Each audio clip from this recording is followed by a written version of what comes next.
Hey guys, आज हम explain करने वाले हैं फाउंडेशन सीजन 3 के एपिसोड नंबर 10 की कहानी को। दोस्तों, ये इस सीजन का फाइनल एपिसोड है और ये एपिसोड अब तक का सबसे इंटरेस्टिंग एपिसोड है। एपिसोड के लास्ट में बहुत सारे सीक्रेट निकल के सामने आते हैं और एम्पायर का पूरा यूनिवर्स पृथ्वी से कैसे जुड़ा हुआ है ये भी हमें लास्ट में पता चलेगा। अगर आपने अभी तक चैनल सब्सक्राइब नहीं किया है तो प्लीज चैनल को जरूर सब्सक्राइब कर लेना।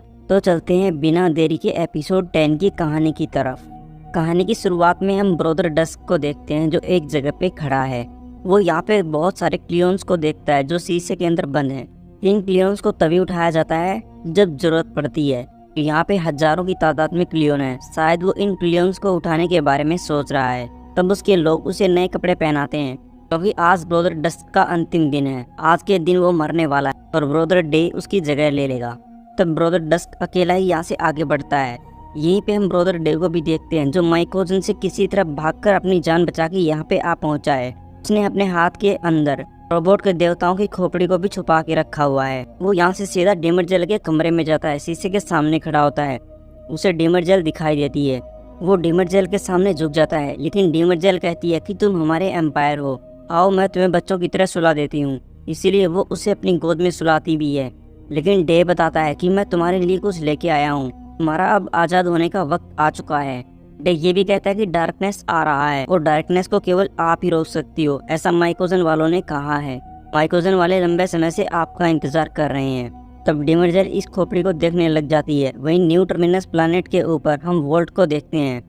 कुछ लोग वोल्ट के अंदर गए हुए हैं। गैल डोरिन एक जगह बैठी हुई है और वो ये बता रही है कि जब भी मैं घबराई हुई होती हूँ, नर्वस हो जाती हूँ, तब मैं पानी में तैरती हूँ और प्राइम नंबर्स की काउंटिंग करती हूँ, जिससे मैं थोड़ी बहुत शांत रहती हूँ। लेकिन यहाँ तक पहुँचते पहुँचते मैंने सबको खो दिया, यहाँ तक कि मेरे पेरेंट्स को खो दिया, मेरा मेंटोर उसे भी मैंने खो दिया और मेरी बेटी उसको भी खो दिया। वो ये भी बताती है कि शायद मेरी लड़ाई म्यूल के साथ में किसी लाइब्रेरी में नहीं होगी बल्कि यहाँ पे होगी। हान प्रीचर और तोरन मेलो ये भी एक जगह पे हैं, अपने अपने हथियार तैयार कर रहे हैं। तोरन मेलो कहता है कि क्या तुम मेरी बेटा मेलो को बचाओगे, क्योंकि वो यहाँ पे तुम्हारी वजह से फंसी हुई है। तो हान प्रीचर कहता है कि चिंता मत करो, मैं उसे बचा लूँगा। तब गैल डोरनिक यहाँ पे आती है जो हान प्रीचर से मिलती है और ये भी कहती है कि शायद हम दोनों की मृत्यु भी हो सकती है। तब ये सभी लोग यहाँ से अपने इस बहुत बड़ी वोल्ट को लेते हैं और स्पेस के अंदर जाने लग जाते हैं, क्योंकि स्पेस के अंदर इनका एक कैरगन नाम से स्पेस स्टेशन है। वहाँ पे चले जाते हैं जहाँ पे म्यूल रहता है। अब म्यूल को पता चल चुका है कि वो लड़की जिसे मैं काफ़ी टाइम से ढूंढ रहा हूँ वो खुद मेरे पास में आ रही है। तब उनकी वोल्ट सीधे यहाँ इस स्पेस स्टेशन में आ जाती है जहाँ हैरी सेल्डन यहाँ पे मौजूद म्यूल के लोगों का दिमाग कंट्रोल करने की कोशिश करता है। ये लोग हैरी की होलोग्राफी इमेज के ऊपर गोली भी चलाते हैं। तब तक गैल डोरनिक पीछे से सभी लोगों को लेके निकल जाती है। अब सभी लोग यहाँ पे म्यूल को ढूंढने लग जाते हैं क्योंकि इन्हें म्यूल को किसी तरह करके खत्म करना होगा। लेकिन जो हान प्रीचर है वो कहता है कि मैं सबसे पहले बेटा मेलो को ढूंढूंगा क्योंकि तोरन की पत्नी है, इसीलिए तुम बाकी लोग म्यूल को ढूंढने में लग जाओ। तो बाकी ये लोग गैल डोरनिक के पीछे चले जाते हैं। अब स्पेस स्टेशन के अंदर अलार्म बजने शुरू हो जाते हैं। बेटा मेलो को पता चल जाता है कि जरूर कुछ गड़बड़ है, शायद कोई हमारी तरफ आ रहा है। वो यहाँ पर एक बटन दबाकर दरवाजे को खोल देती है।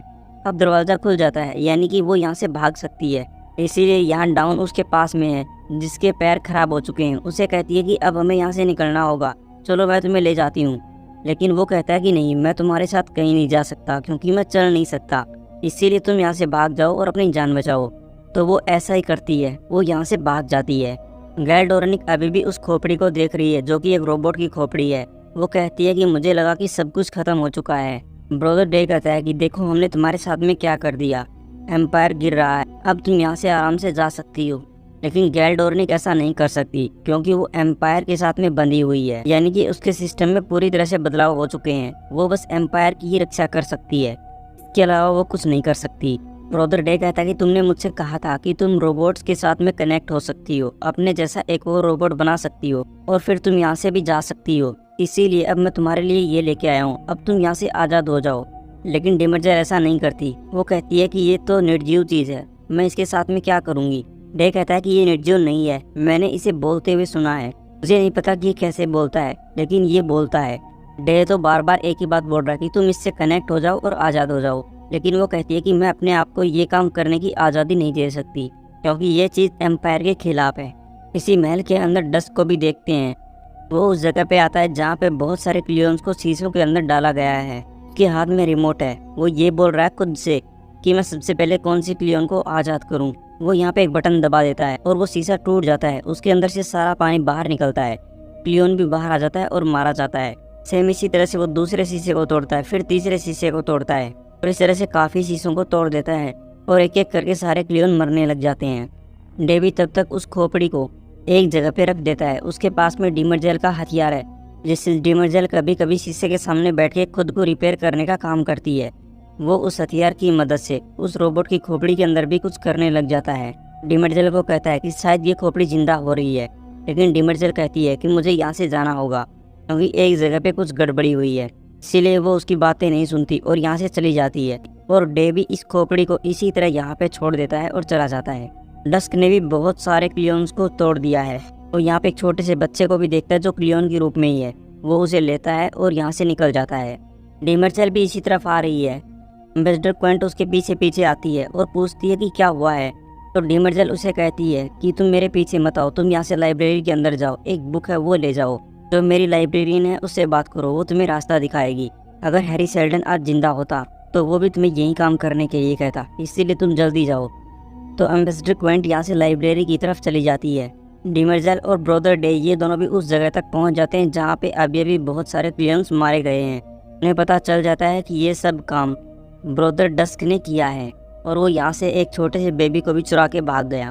ऊपर स्पेस स्टेशन के अंदर हान प्रीचर अभी भी बेटा मेलो को ढूंढ रहा है। उसे बेटा मेलो एक जगह मिल जाती है और वो बताता है कि मैं तुम्हें यहाँ बचाने के लिए आया हूँ। तोरन मेलो अभी भी सुरक्षित है और जिंदा है। लेकिन तभी हान प्रीचर को कुछ होने लग जाता है। उसे लगता है कि म्यूल मेरे आसपास है और वो वहीं पे गिर के बेहोश हो जाता है। ग्लैडोर्निक, एडम्बर, मैगी ये लोग एक जगह पे हैं। म्यूल यहाँ की लाइट्स को काट देता है।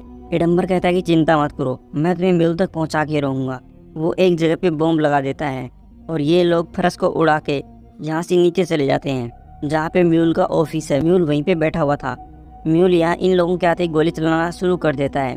तब तोरन मेलो अचानक से म्यूल के ऊपर हमला कर देता है, लेकिन म्यूल तो म्यूल है, वो तोरन मेलो को दूर फेंक देता है। गैल्डोर्निक भी यहाँ म्यूल के साथ में फाइट करती है। अब गैल्डोर्निक और म्यूल इन दोनों के बीच में ये फाइट काफ़ी देर तक चलती है। म्यूल गैल्डोर्निक के पूरे दिमाग को कंट्रोल कर लेता है और गैल्डोर्निक की बंदूक गैल्डोर्निक की तरफ ही कर देता है। लेकिन गैल्डोर्निक इसके लिए पहले से ही तैयार थी क्योंकि प्राइम नंबर्स को काउंट कर करके उसने अपने दिमाग को बहुत तेज बना लिया है। उस वजह से वो म्यूल के कंट्रोल से आज़ाद हो जाती है और म्यूल को धक्का मार देती है। तब फिर इन दोनों के बीच में लड़ाई होती है। म्यूल फिर से गैल्डोर्निक की गर्दन पकड़ लेता है, लेकिन वो एक चाकू निकालती है और म्यूल की गर्दन को काट देती है, जिससे म्यूल वहीं पे मारा जाता है। स्कारलेट नाम की लड़की यहीं पे है। गैल्डोर्निक उसे स्लिप कहती है और वो सो जाती है। लेकिन थोड़ी सी देर बाद गैल्डोर्निक का एहसास होता है कि ये म्यूल नहीं था, एक्चुअल में म्यूल तो कोई और ही है। तब यहाँ पे बेटा मेलो आने लग जाती है। हान प्रीचर उसी के साथ में है जो गैल्डोर्निक को संभालता है। हान प्रीचर बेटा मेलो के कंट्रोल में है, इसलिए वो यहाँ पे सबसे पहले गैल्डोर्निक को पकड़ लेता है। बेटा मेलो तोरन के पास में जाती है और कहती है कि मैं तुम्हें सब कुछ समझा दूंगी, और वो उसे हाथ लगा के बेहोश कर देती है। गैल्डोर्निक जब बातें नहीं मानती तब प्रीचर उसे गोली मार देता है, जिससे गैल्डोर्निक बहुत ज़्यादा घायल हो जाती है। और वो गैल्डोर्निक को समझाने की कोशिश करता है कि तुम बेटा की बात मानो, तुम इसका साथ दो, ये हमारे लिए अच्छा सोचेगी। अब बेटा मेलो गैल्डोर्निक को कहती है कि अब मैं तुम्हारा धर्म परिवर्तन कर दूंगी। और वो मैगी को कहती है कि अपनी धुन बजाओ। तो मैगी यहाँ पे एक धुन बजाने लग जाता है, लेकिन इस धुन के बजाते ही जो बेटा मेलो है उसे ही कुछ ना कुछ होने लग जाता है। तो मैगी कहती है कि मैंने इस धुन को चेंज कर दिया, उस वजह से तुम इस धुन को सहन नहीं कर पा रही। हम डीमर्जेल को भी देखते हैं, वो यहाँ से डस्क के पास में जाती है और डस्क को कहती है कि आप ये सब क्या कर रहे हो। वो कहता है कि अब मेरा नाम डस्क नहीं है, मेरा डार्कनेस नाम है। उसके पास में वो छोटा सा बच्चा भी है। वो उसे उस जगह पे रख देता है जहाँ पे बीम गिरती हैं, और बीम की गिरते ही सब कुछ नष्ट हो जाता है। वो कहता है कि अब मैं देखता हूँ कि तुम इस बच्चे को कैसे बचाती हो। डेवी तब तक आ जाता है। वो डीमर्जेल को कहता है कि प्लीज़ उसकी बात मत सुनो, लेकिन वो कहती है कि मुझे अंपायर का कहना मानना होगा। वो उस बच्चे को बचाने के लिए आगे जाती है। तब तक वो बीम को चालू कर देता है। डस्क जब बीम को चालू करता है तब वो बीम डीमर्जेल के ऊपर भी गिर जाती हैं।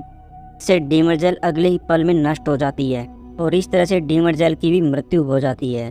और डे बेचारा ये सब देख देख के रो रहा है। डीमर्जेल ने अपने अंदर प्राइम रेडिएंट छुपाया हुआ था, उस प्राइम रेडिएंट को डस्क ले लेता है और वो कहता है कि ये तो डीमर्जेल से भी बहुत तेज़ है और मजबूत है। प्राइम रेडिएंट को लेके वो चला जाता है। गैल डोर्निक भी तब तक अपनी जान बचाती है। वो यहाँ पे इस स्पेस स्टेशन के शीशों को तोड़ती है और नीचे जंप कर देती है, यानी कि वो टर्निनस प्लैनेट पे गिरने वाली थी। लेकिन तभी उसका एक साथी वहाँ पे एक बहुत बड़ी शिप के साथ में आ जाता है और गैल डोर्निक को वो अपनी शिप में ले लेता है, जिससे गैल डोर्निक की जान बचती है।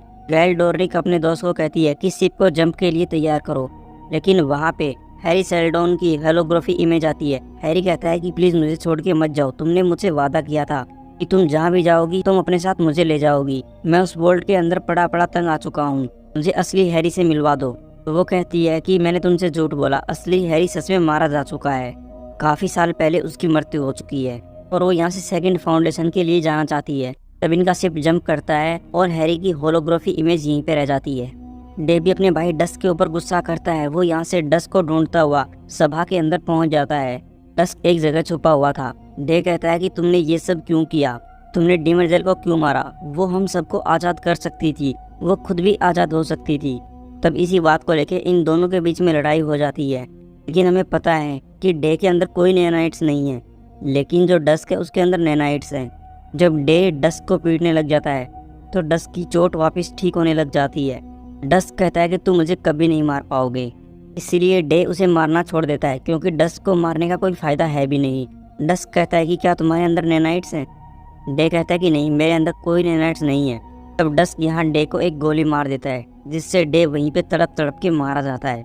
अगर डे के अंदर नैनाइट्स होते तो डे अभी भी जिंदा होता, क्योंकि उसके घाव जल्दी भर जाते, इसीलिए नैनाइट्स न होने की वजह से वो मारा जाता है।